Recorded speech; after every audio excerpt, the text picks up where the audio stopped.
Today we're working on an older Genie one-button garage door remote. This is the older style Genie remote with the battery hidden behind the front sliding cover. The nice thing about this remote is that the battery replacement is very simple, and you don't need to take the whole remote apart. First, locate the front cover on the lower section of the remote. Place your thumb on the cover and slide it straight down. Once the cover comes off, you'll see the battery compartment right away. Inside, this remote uses a standard 9-volt battery. Before removing it, take a quick look at how the battery is sitting in the compartment, so it is easy to place the new one back the same way. Gently pull the battery out and unclip it from the connector. Try not to pull too hard on the wires. Hold the plastic connector and separate it from the old battery.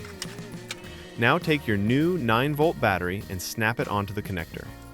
Make sure the terminals are clipped in firmly and the battery is fully connected. Once the new battery is installed, tuck the battery back into place. You may also notice small dip switches inside the remote. Do not move those switches unless you are reprogramming the remote, because they control the remote's code. Now slide the front cover back on until it sits flush. Test the remote by pressing the button and checking that the garage door opener responds. And that's it!